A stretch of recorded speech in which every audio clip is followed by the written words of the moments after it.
This time we are adding H plus because a base adds a proton, takes a proton. So what will this become if I added a proton? CH free CH2O NaH. Are you sure? So once again, sorry, Dash? Do we get rid of the NA? Is this with it? You have, exactly, we Yeah. have to recognize. We have to get rid of That's the. something we have to get used to doing in our minds, that though that's ionic, Na plus is separate from the anion.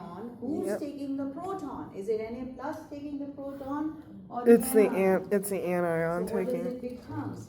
CH free CH2OH. That's it. Nothing else being done. Don't make it more complex than that.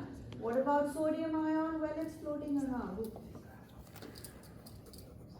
But do you guys agree? Yep. Your conjugate acid is this guy.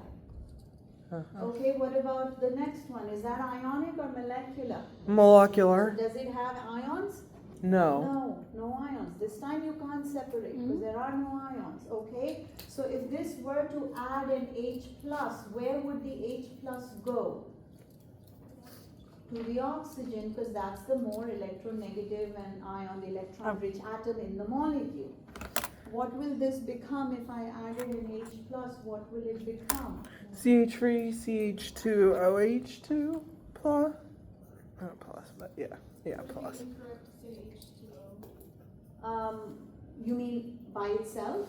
Like CH3CH2H2. Oh, I see. Yep. I do think so because this is very hard to understand what that means. Remember the condensed formulas, how we write the condensed formulas? This is extremely confusing. Plus the bond is not between carbon and hydrogen, right? The bond is between carbon and the oxygen. So I see what you're trying to do, but it's just not conveying it clearly. It's Or just- if that doesn't work for you, well, we can always draw a bond line formula, which is totally fine. Everybody okay? Okay, then what's the conjugate acid of the next one? Same structure but with an H. What's the next one? Doesn't it turn into like neutral? So what does it become? So it's just an H. Just H or H2? H2. You're H2. adding H plus. So two hydrogens, exactly, hydrogen gas. Absolutely. Are we good?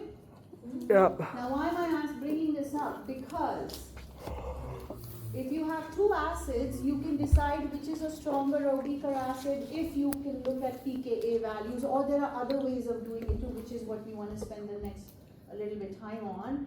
But if it's figuring out relative base strengths, there is no pKb tables to rely on. We never use pKb tables, by the way.